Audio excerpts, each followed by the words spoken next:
ready to do life and business on your terms and truly live your big ticket life.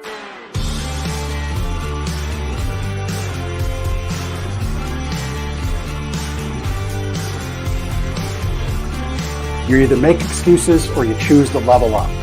What amazing guests living the big ticket life. Woo! Woo! Brandon Brittingham. Appreciate you having me here today, man. It's that kind of discernment, that kind of focus, that kind of forward thinking that's so important if you're going to succeed in business today. Jeff and I are like friends. We're real friends. We are so you unlock fortune and freedom without all the stress that normally comes along with it. It all comes down to your why. Your business, why are you doing it? How is it going to change the world and what's it going to do for your family? I want you to celebrate your success. Talk about the struggle.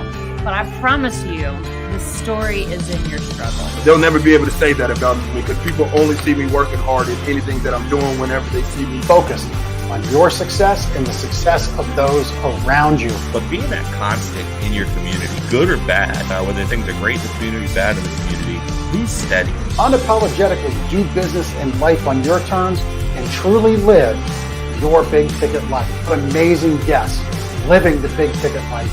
And we discuss how they do it and the big ticket methods they use. The things that make your life successful so you do life and business on your terms. In and of itself, the only limitations that we really have on ourselves is the ones that we allow to be put on ourselves. And most people don't look at it in that perspective. There's nothing wrong with being humble, but there's also nothing wrong with stepping into your superpower and letting people know who you are.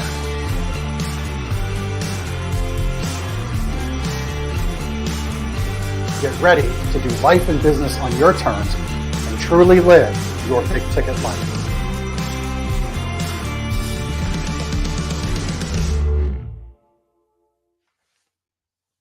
All right, man, it feels good to be back in the live podcasting seat this week. Anybody that's been following me on social media knows I've had a little bit of health issues also with the holidays. We had some pre-records. This is the first week back in the new year where I get to do 2 shows live each week that I do, one for my retail business, Lancaster Connects. And of course, you're watching the Big Ticket Life live here every Tuesday at noon, Facebook, LinkedIn, and YouTube. Give us a follow, share this show out, comment in the show. You can get some questions answered right away. Certainly appreciate you joining me. I've got a wonderful guest, Chad Harward, Pinpoint Management. Welcome to the show today. Appreciate you taking the time out. Thanks, Jeff. Excited to be here today. Thank you for having me. Yeah, I think we're going to have a jam out on a good conversation. You serve businesses, year-old, established businesses that at least have a year under their belt. They've kind of got out of that, that entrepreneur hustle, start their dream. They've got it cemented. They got their feet under them. They're off to the races, helping them, maybe just edge over that $1 million mark, get into that $1 million to $5 million range. So there's a lot we can talk about. That's a world that I've lived in, served for a number of years, and so excited to have this conversation. I thought we'd start, there was something that came into my, I don't know if I want to call it focus because it was on social media, but it was an interesting debate. And it was through the lens of restaurants and food costs. And, should you pay attention to food costs if you have price elasticity where your plate dollars, your margin dollars per plate, you're able to press that upper level ceiling of things. When, you always take dollars to the bank, right? You don't take margin to the bank.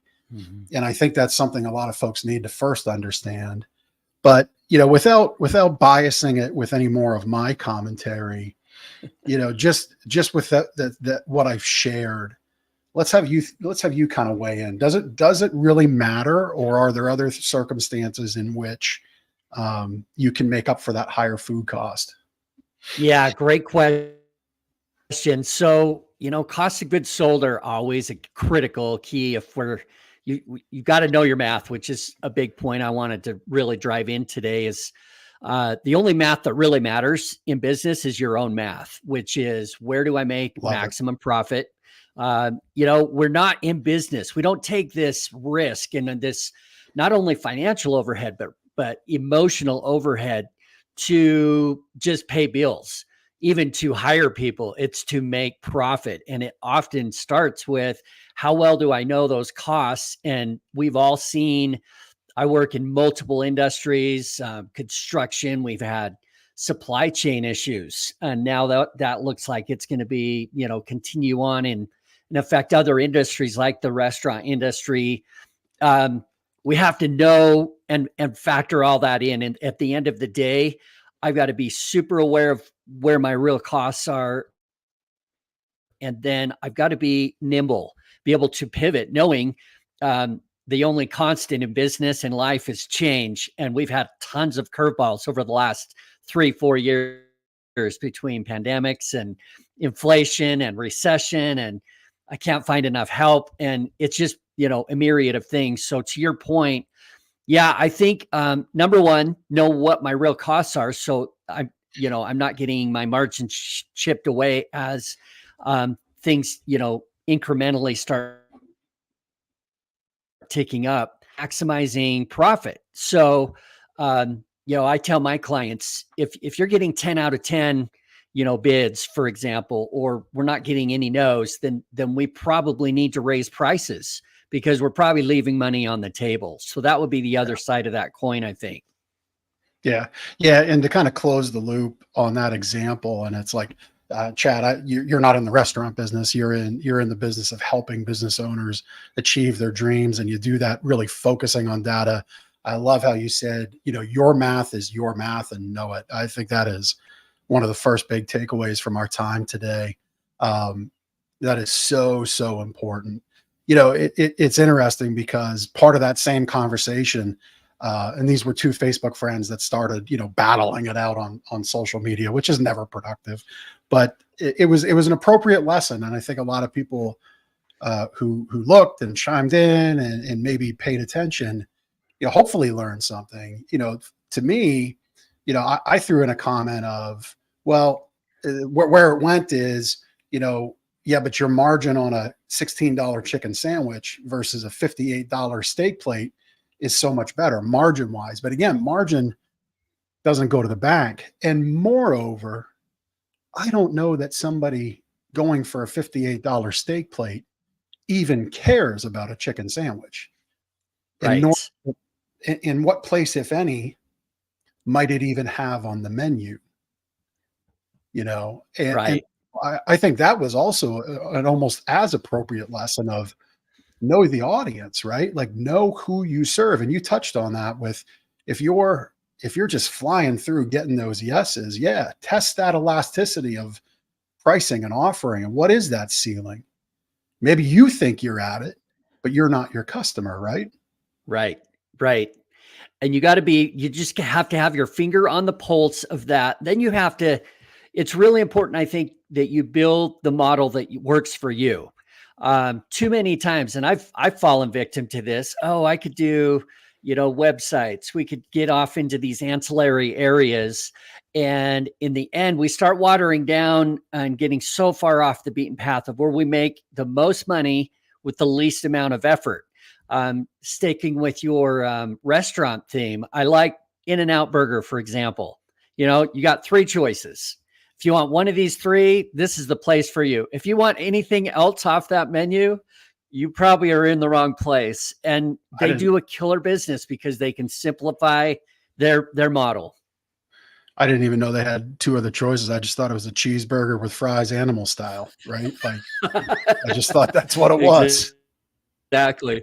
That's right. Pretty much boils down to that.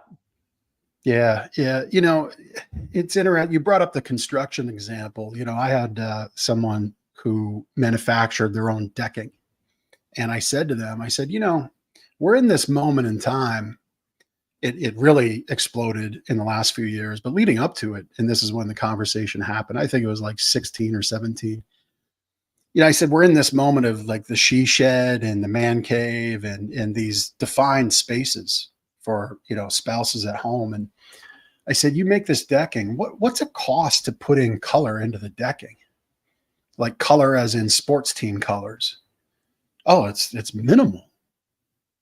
I said, well, can you get it right? Like, can you get, like, I'm an Eagles fan. Can you get Eagles green? Yeah, we can do that. Okay. And you can get all the other colors right. Yeah. I said, well, there you go. There's a tremendous way to improve margin. And the reality is it was negligible in cost of goods, but the premium by which you could now charge for Eagles green, right? Whatever green that is. I don't know what the color spec number is, but a true fan knows it. Or to pay homage to our wonderful producer, Chris from Cast Ahead, who, by the way, if you need anything podcasting, is the guy to go to. His Lions, his Detroit Lions, which are on a tear right now. If you want Lions blue and silver, and so he ran with that and was able to really increase the retail of those decking boards 15 to 20%. And all the labor remained the same. The cost to sell the job remained the same. On the surface, I would argue, when you found that affinity of that diehard sports fan or NASCAR fan or whatever, you probably closed the duration of the sales process, because they're like, yeah, I'm in. I want that person, right? Absolutely.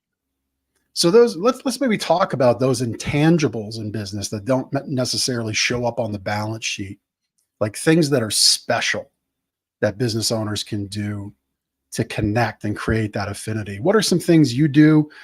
Maybe if you got one or two things you'd like to kind of install in your playbook, let's jam on that for a little bit.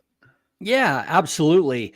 So I think anymore, especially since COVID hit, consumer sentiment, the way they buy, the way they prioritize consumption and what they buy and why they buy it, more importantly, has really been magnified. And I believe people need to feel safe. They need certainty. We've got a motto in our business that in life, some things are uncertain. That's been kind of the theme over the last 4 years, but your business doesn't have to be. And when it comes to people, they want certainty. They want, first of all, they want to know they're dealing with a specialist, that whatever they're getting, to your point, I've got the deck guy, but it's my deck guy. Or, it's almost like the doctor, dentist. We don't care what they cost. In fact, we freak out if they retire or they're gone on vacation, because what am I going to do? That's my guy. That's I don't care what the price is. And that's the sweet spot in any economy that you want to get into, that money is not the object. It's your brand. It's the experience. It's the feeling.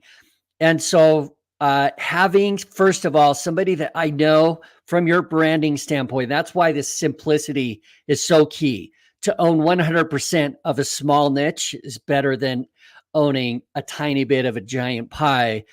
They need to know, what do you specialize in? What problem do you solve for me? And why are you different than the other choices I've got? The second piece to that is, once you get them there, then you come at it from a human standpoint. So we've revamped our whole marketing strategy the last 12 months, from features and benefits to what we do, to here's 5 different people that were exactly where you're at. They were losing sleep over their business for the exact same reasons, wondering if they're ever going to be able to retire, wonder if they are always going to be babysitting their employees. Can they ever go on a vacation and truly unplug from their business without taking their phone with them and losing sleep, wondering, what haven't I caught today? And they might as well be at work because their spouse says, yeah, you came, but you weren't with me. So those types of things, being able to solve connect with them on a human level. So that's my tip. I think that's revolutionized or a major shift in marketing, is to move away from all your widgets, all your bullet points of what you do, and really connect with your best client. What are they stressed about? What are they losing sleep about? Because they've always want to buy, they're buying change. They're buying, can you level me up? Can you reduce my stress? Can you make me feel amazing? And those emotional components have always been part of we always buy emotionally first and then defend it logically. But now since COVID, it requires us to lead with that. You got to lead with the human side of what you do and the problem you solve, and connect with them as, hey, I get you. I know where you're coming from. I felt that. We've got 20 other people that I talked to this week that are losing sleep for the same reason, or want to level up their personal confidence, or reduce their stress, or spend more time with their family because they're tired of watching their life and the more important things pass them by because their business runs them. That's a whole different context than, hey, here's a cool solution and here's 10 reasons why it will solve your problem. That to me has been a major noticeable shift in the economy and the market, and how people what moves the needle for them right now. Yeah. I mean, we'll unravel a lot of what you just said. I mean, one of the things that really stood out to me is mastering a niche and not having a slice of a giant pie. So one of the businesses that I own is a retail mattress store, Gardner's Mattress and More in Lancaster, Pennsylvania. You can Google it. You'll see our reputation. We stand out in the industry. We're leaders in our industry. We're a leader in our marketplace. And, you can check that out, and people who follow the show have, and we are that 100% of a niche. It's funny, the chicken sandwich would come up earlier because we explain to people, and my team, we say to people like, look, you come to us because you're looking to solve your sleep problems. You're looking to solve all the problems that are derived from poor sleep in life because you're sick of it. You're sick of not feeling well. You're sick of feeling unproductive. You understand that sleep's that third leg of the stool of a life well lived. Health, the healthy life is diet, exercise, and sleep. And honestly, with the new year, we've been saying a lot like, look, what we do here supports your New Year's resolutions, supports whatever you've carried over positive from last year. It continues. This is something that resets every night. And when you have one bad night, good sleep doesn't necessarily compound, but bad sleep does. Right. If you've slept good for a week, but then had a terrible night of sleep, you don't there's not a credit that carries over, right? It's not like a solar system with batteries where if it's a cloudy day for 3 days, you still got power. It doesn't work that way. Right. And so we really stress the power of sleep. And that's our purpose, is to make our community a better, more productive place. So you're happier. So you leave in the morning, not upset at your spouse, because, God forbid there's an accident on the way to work for both of you. And you were cranky in the morning because you didn't sleep good. You haven't slept good. And you maybe fired off something you weren't most proud of, or you said something bad to your kids you weren't most proud of. And now they're in school all day and they get a bad test score because of it. It really comes down to that. It comes down to that purpose and that human connection. And when we believe in it and live it as we do, it comes through. So I love that you shared about owning that niche. The other thing we tell our guys and tell our customers is, look, come to us. It's like going to a steakhouse. So we're going to specialize in what we have. So those peripheral things like furniture and headboards and day beds, you're going to get what we give you and be happy with it, or you're just going to get it from somewhere else, because we're so focused on that niche. Have you worked through with folks where that's been a struggle? I don't want to say no to this thing over here because I really need it. I need a sale. What's been that genesis for you, and how do you help people through it? Yeah, you know what? That is a great question. We probably the very first thing is, it's our blessing and curse as entrepreneurs is everything looks amazing. We're like kids in a candy store. We can do all of those things.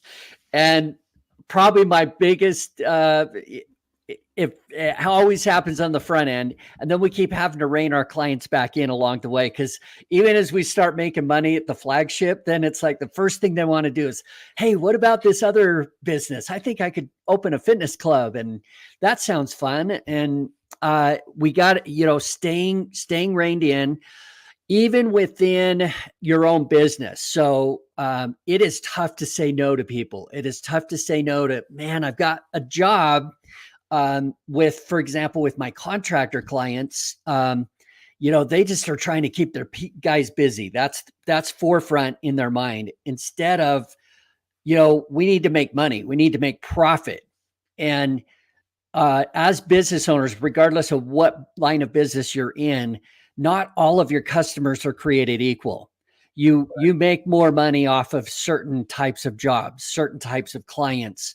And the more we can get disciplined in saying no to the ones that just don't make us money, just barely breaking even, or even if I make some profit, but I can make twice as much profit by, saying waiting and leaving space.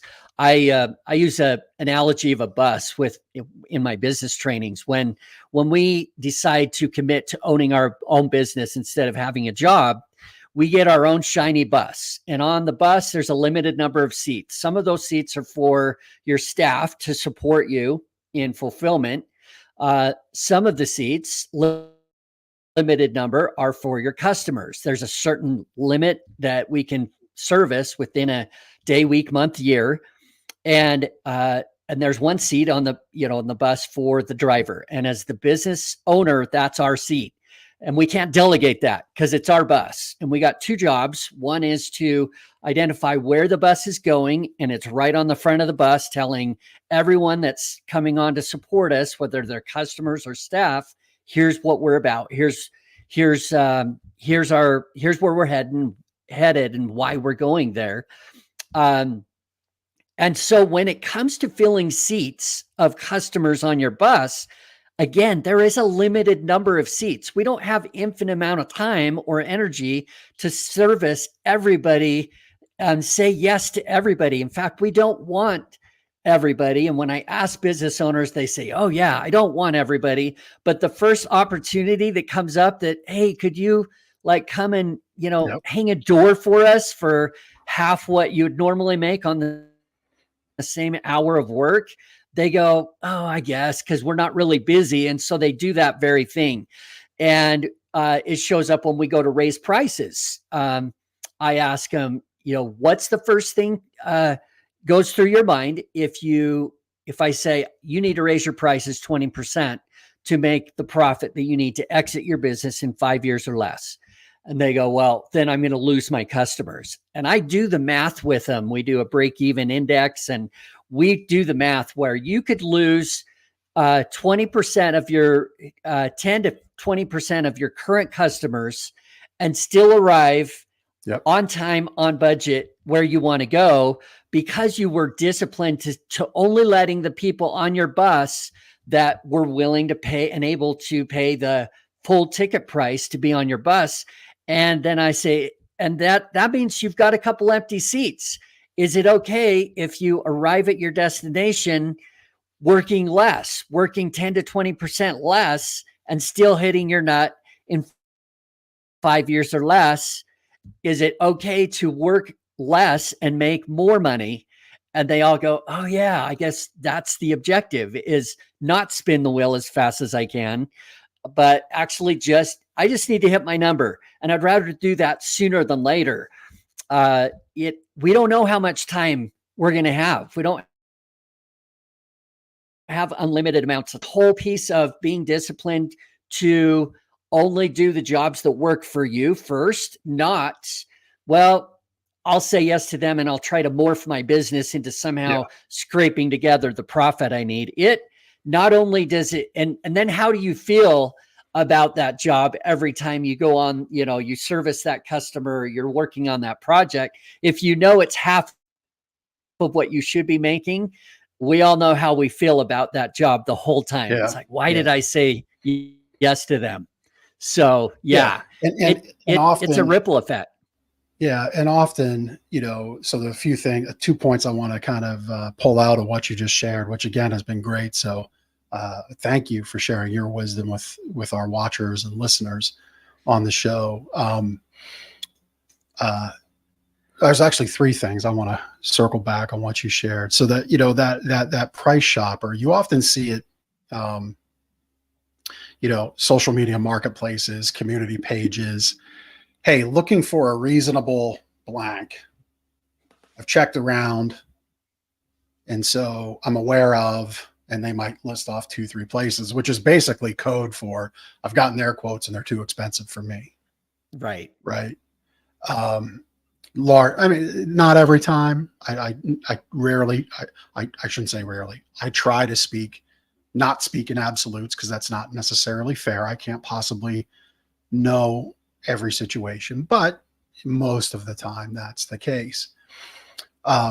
And so as you're identifying as a business owner, I'll share what we do in the retail store. And this is what I coach the folks that I work with. So, we have working for us, after 34 years in the county and 12 years of my co-ownership, we have a tremendous reputation and we have a tremendous referral machine. And so our languaging when greeting somebody is, did you happen to see our reviews, or who referred you? And, getting that out in some combination thereof. I don't dictate what we say every time, but we have those milestones, right? Those guideposts in the conversations. So asking if you've read our reviews, asking who referred you is a must. How you say it, I'm not so hung up on, but that's some intelligence. If somebody says, yeah, I read your reviews, I read like 5-6 of them, loved them. And like, yep, you were the place we came to first. Well, the next question isn't, well, let me show you this. Or it's not the next qualifying questions, which I don't even like that word qualifying, because it's like they're in front of you. They're a person and they want to fix their problem. That's qualification enough for now. What fixes that is, tell me what you loved about our reviews. What really stuck with you? Or the referral, if we get the name, it's like, hey, that fantastic. Actually, they were one of my guests. Or they were Chad's guest, or Phil's guest, or Drew's guest, whatever it might do. And if you don't know, we go back to the computer and we look, right? Because birds of a feather fly together, typically. Right. And so to me, that's where you start, like the social media example, the languaging example. That's where you start to separate, like, who these good customers are and aren't, because you can't always know. And so what do you see? What are some tips there for people so they can discern, I shouldn't be hanging that door for half price? Oh, the last point, specifically to the contracting world, I can't imagine there's not a builder that, if you're going to lose money or break even, go at least do sales generating efforts, right? And so if you're a fencing contractor, I've got a good friend I've made in the last year, Dave Gatto from Future Solutions. Like, to me, to not sell in to a $9,000, $15,000, $30,000 fence job, an annual or a lifetime offering it, we'll come inspect. First 2 years of our work is guaranteed labor. You pay for parts. So that means if your kid throws a baseball through the vinyl picket on a cold day and breaks it, you pay for the picket. We'll come out and fix it. Now, of course, you can manage that when you're in the neighborhood, right? HVAC, like, filters are cheap, man. But 3 times a year, you ought to be, or 4 times a year, quarterly, you ought to be changing those things, right? Especially if you got 4 seasons. Yep. So if you're going to lose money, if you're going to lose your profit to keep your people busy, keep them busy getting in front of your customers. If you're an HVAC person getting in your customer's home 4 times a year with free filters for $99 a year, or, and inspections or whatever, however you want to mold that offer, that's the kind of thing you should be doing, in my opinion. Because if you're going to forego your profit and forego operating cash flow just to meet payroll, well, at least meet it with money producing actions. I'll turn it over to you. Yeah, I love that. It really comes down to, that's what we call a loss leader. And you just plan on losing money on that. But the upside of it is, it pays off dividends, where there's something you can give them that, like the filter example, doesn't cost you anything. And then, our guys will, then you package that into a maintenance program and you educate them on, hey, you know what, us coming around every 3 months to make sure, you don't need to worry about doing, figuring out where the filter is or going out and getting filters. We will take care of that for you. And we will clean it all out so that you don't, there's two big wins to you, Mr. Customer, is you don't have to worry about it. And second, we save you thousands of dollars on the front end by proactively taking care and looking at that. So you can just live your life worrying. You don't need to worry about, a furnace. You shouldn't have to worry about that. That's our job. And to your point, packaging things that have perceived value.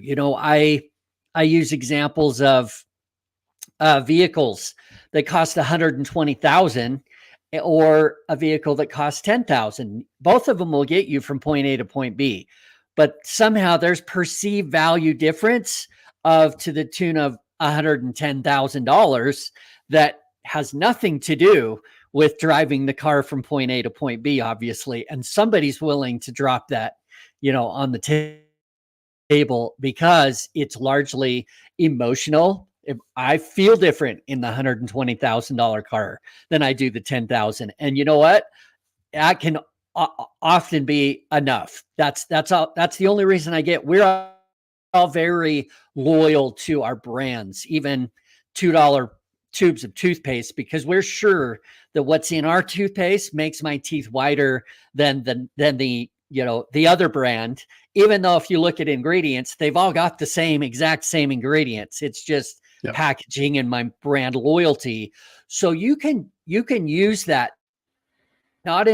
so first of all, perception is reality in business and in marketing. So as business owners, we can package that. That's why it's so critical to know the emotional dynamic of our clients, knowing what makes them tick, what matters to them, because we'll pay all kinds of convenience fees and donate billions of dollars a year to charities and causes that we don't get anything material for. It's all a feeling and because it makes me feel good, and that's what's important to me. And the dollar amount is relative. By the same token, it can be $100 that was the worst $100 I've ever spent if it doesn't line up with something that was really that moved the needle from a value standpoint for me. And so huge opportunity there for us as business owners to look at what you do, because often when I'm working with a business owner, they're usually doing amazing things for their clients to keep loyalty, to have retention, just to do good business. And it's like, you could charge extra for that. Like you've got 3 levels of service here and you don't realize it, that they will just like, I'd like the suite at the hotel. There's a room here. But I want the one on the top floor facing the city. And I'm willing to pay for that because I've got this one, special event and it needs to go a certain way. And money is no object at that point. So when we can find things, it's not like we're taking advantage of the client. We're just simply helping them have not only physically lining up with their need, but emotionally checking the boxes too, because in the end, it's an experience and they walk away from that vacation or whatever, that it's just a memory at that point. It's like, man, that was the best money I've ever spent. We'll talk about that for years. That was totally worth paying a premium for what we did. So lots of opportunities there. Yeah. I mean, again, we're kind of jamming out here, mind melding and really in the same lane of things and thought of running business, in our retail business.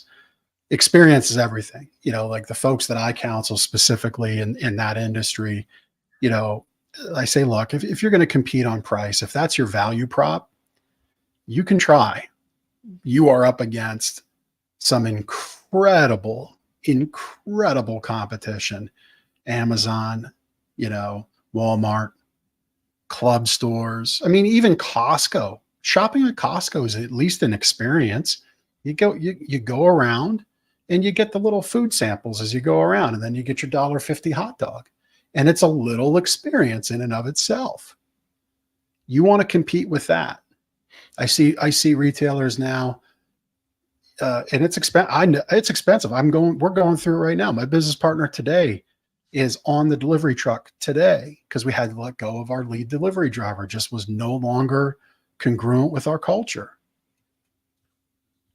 It's expensive. I've done the math. It costs us about $3,400 a week to run our delivery truck, all in: lease payment, fuel, payroll, taxes, benefits.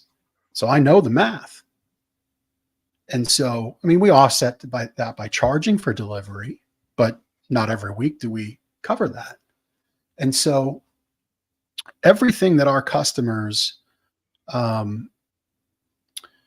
do and get in an experience, they pay for, and they pay for with our margin. Now, we don't rip people off. The value, actually, again, people go to our reviews. It's funny because I know we don't compete on price, and yet people often talk about value. Two different things, right? And so I'll have you go into that, the value price and the difference between the two in the customer's mind. But everything we do, our customers essentially pay for in the margin that we get, because we reinvest that into their experience. We have it's from Scent Air. It's the same aroma therapy, aroma sensory experience that's like in the casinos, right?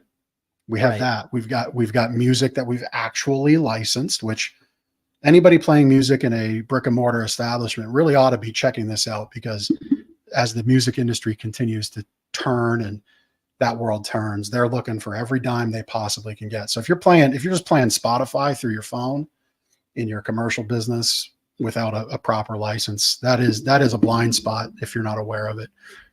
I share that because within that music license, we also have marketing messages that play through and reinforce why they're in our business. Okay, it's not all the time, but every 6 to 8 songs I think it comes up. So there's experience there. There's gifts when you leave, because you spend a $10,000 investment with us on a mattress. I feel bad just giving you a sheet of paper on an invoice, right? We got to carry over that joy. And actually I look like genius right now, because we've long been doing the really cool color True Flask like water cups, right? Like the Stanley mugs that are all the rage right now for $150. Right. Well, we give you 2 of those.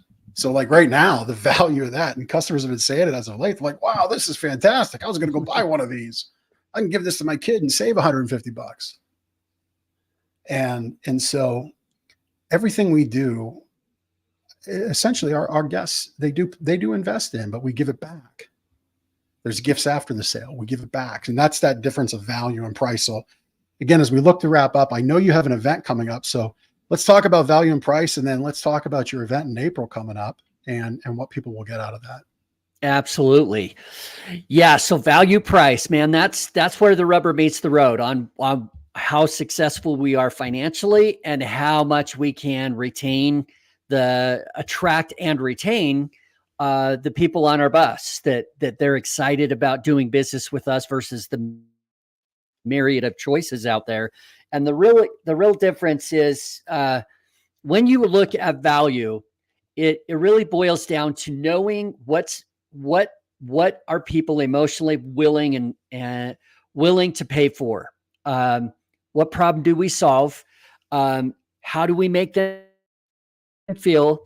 Reputation, convenience, lowers my stress. You think for me. It makes me feel better about myself, whatever those things are. Flexibility. Those are the things that those are the other things beyond just the widget that they're buying, the material. There's the human packaging there. And if we don't identify what we are uniquely, what value we uniquely have to offer them, with our business, with our solution. The only thing left that they have to make a decision on is price. And this is where business owners get frustrated that people nickel and dime them. It's like, but your job is to educate them on making a great decision, whether it's you or someone else. Have you identified the value propositions that matter to them and how you deliver on that? If you don't, and it's just, well, we have the grit, we've got the lowest price, best service, best quality, which, by the way, they already know you can't do all three of those. So you'll scare them off. Secondly, to your point, Grandpa had that sign hanging up in his garage. yeah, it's just not true. And there can only be one low price leader, like you mentioned. It's a race to the bottom. I don't want that model. So in the end, you can't use the age old three, but let's say your niche and your value is, we've got an amazing service program. And for example, our quarterly maintenance program, where we'll come in and take care of, X, Y, and Z for you. And we also do these things and provide you monthly information on the value of the current value of the project that we built or whatever, and how to maintain that. All of these things are value adds, and those things I'm willing to pay for. If otherwise, it turns into a commodity. When it's just about price, it means, okay, then the low price wins. And I've had people lose $20,000 jobs over $100 different in the bid. And they're thinking, well, they nickel and dime me. It's like, no, you didn't communicate at least another $100 worth of value to them. Yeah. They're not going to not do business with you for $100 on a big ticket item like that. And a lot of times that's where we go. So again, looking in the mirror here, the bus driver's job is to also open and close the door and let whoever, they're in charge of who gets on the bus. And when it comes down to customers, so if you've got that 80-20 customer that is giving you 20% of your, customers give you 80% of your headaches and problems, somebody let them on the bus, and that would be the driver. At some point you said yes. And we got to make sure we know the difference of whose role is what in this relationship. The bus driver's job is to create value equivalent to the price of their ticket. Customer's job is to afford the price of the ticket. It's not my job as the bus driver to lower my price so you can afford to get on my bus no matter what. And my job is to make sure that you walk away going, man, that was way worth the price of that ticket. They over-delivered. And so that's the key here. And then it makes it easy for us to say, no, I'm sorry, we're not your fit, because they'll work us like, well, I know you're the best. Can I be on your bus for 10% less? Like, yep. No, you can't, because I don't want to be driving this bus forever. My price is set that I can park the bus in 5 years or less. And if I say yes to you, that means I just added another 5 years to my bus drive, and I'm not willing to do that. And that is the key of realizing that time is our most valuable asset as business owners. And the money just determines how long is it going to take me to drive this bus. In the end, I just need X amount in the bank. And then I want some choices for talking about big ticket life. I don't want to take maximum amount of time to have my big ticket life. I want it sooner. And I've had plenty of business owners that come home and didn't get the news they wanted from the doctor, and thought, man, I am glad I had this business running the way it is, so it doesn't require me, because suddenly my timeline is shorter than I thought, and I want to make the most of it. And that's really what business is. It's a vehicle for freedom, which is what we're about at Pinpoint, is maximizing your freedom in time and money by doing what you love. And there's a mathematical equation. We've talked about value. We've talked about knowing your lane and holding your lane, and who to say yes to, who to say no to. And all of that drives to, you should get payoff for taking on all the emotional and financial risk and working that equity, that you should get a payoff in maximum time and money freedom on the backside of your business. So absolutely. Yeah, I love that. And my guess is that in 86 days, it looks like April 19th, Yes. folks can join you. I guess this is an in-person event there in Utah, Salt Lake City. Yep.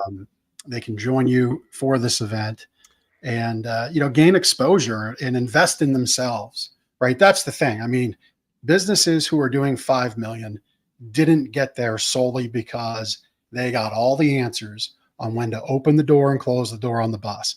They didn't get there because they got all the answers on how many seats belong in operations, how many seats belong in sales, how many seats belong in fulfillment, and who are those people within those seats, and how do you make them great humans for you and for themselves, right? And there's so many things I guess people can learn. What is the focus of the event there? Yeah. So that event is all about maximizing your team, because as we talk about the other seats too, the staff. If you want to get out of a job with your name on, a lot of times we think initially it's like, okay, I quit that job. Woohoo. Now I got my own business. I'm free. And then it doesn't take long before we realize, wait a minute, I don't have any paid time off. There's no guaranteed check coming in, and I'm working around the clock. That's not what I wanted this, entrepreneurial journey to be. So we've got to add people at some point to leverage time, because you've got, finite amount of time. Then we got to leverage other people's skill sets, other people's hours to get them on our bus to support where our bus is going. And staff have choices of which buses to be on as well. Just like customers have choices of who to do business with. The collateral for a staff member is time. Like, I've got so many years in my life, and where I'm choosing to donate my skills and my time that I'm never going to get back. Is your bus the best choice for that, or is it someone else's? So we've got to follow that same formula of finding out what's important to that person. Why would they support me and my vision and my bus versus the infinite number of other choices they've got out there that they're more than qualified for? We've got to win them over. Same rules apply. They're not a number. They're a person. And we identify, hey, here's where you fit perfectly on our bus. From an emotional standpoint, you are exactly the type of person that feeds, that endorses our culture. And this is the difference we make because of what we do. These are the lives we change. This is the difference you'll make by offering your skill sets. And so this summit, Effective Leadership, is all about our own way as business owners. How do we trust our people? How do we level them up? How do we have systems and processes setting them up to win? Back in this last thriving economy, back to the contractor example, we had another issue where it's like, man, we're so busy, and they resorted to what I call throwing people at problems at that point. We're so busy. I don't have a training program. I don't even have time to train them, but just get more people, and it'll work out. We'll figure it out as we go. And all they did was burn a lot of payroll overhead. So it's about knowing what to do with the people when you get them. Are they set up to win? Are there measurements? Do they know their role? Do they know when do they have something they're shooting for? These top tier type A personalities that everybody wants, that require little to no management. They need numbers. They need systems, processes, structure. And it's like breathing. That's like air to those types of people. Yeah. And the minute you show, well, we're figuring this out as we go, you'll figure it out. They'll go, hey, let me off at the next stop, because this is not my bus. You don't keep those kind of people. Who you will keep are the people that are willing to just sit and write and collect a paycheck and not contribute. And they're the people that frustrate us, just like the bad customers that won't, pay our value.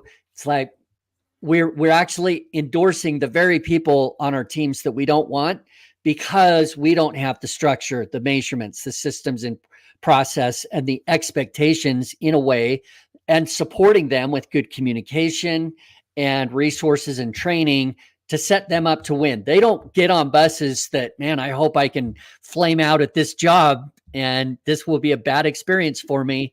They want to win, but we don't put them in an environment to do that. So this summit is all about maximizing that one of the top 2 expenses in your business, and how to get the most out of your people, how to have the right number of people, what type of people you should have on your team, and how to maximize and set them up to win. And by the way, I should mention, we're actually streaming that as well. So whether whether you're local or if you want to catch us online, we'll have that available. Yeah, wonderful. It's interesting you bring that up, throwing people at problems. My son, oldest son, he graduated local career center with a construction certificate. So started in the fall with a company, and quickly I realized this is somebody that doesn't have any process at all. There's no pathway for training. He was being verbally abused by the old guys, which is part and parcel of that trade. There's always going to be that element.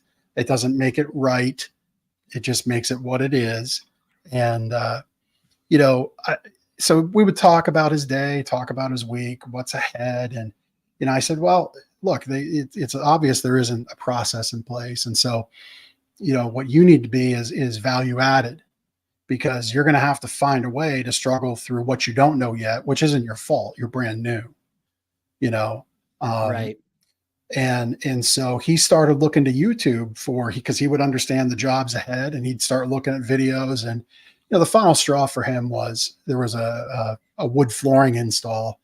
And so he really dug deep on that one, like, what's going to happen, how to lay out the product, because you want to get it acclimated, all that stuff. And then he was pulled off that job. And that was the final straw. He was really looking forward to that one. And, it was just sad. And this was a business in the fall, Q3, latter half of Q3 of 22, that had already seen a drop off of jobs because they were so focused on that gold rush, right? Yep. That happened in the home. My business benefited from it. End of 20, 21, and 22. It was just a gold rush in the home. Anything related to home, man, just blew up. Oh yeah. But they were already fracturing at that point in time.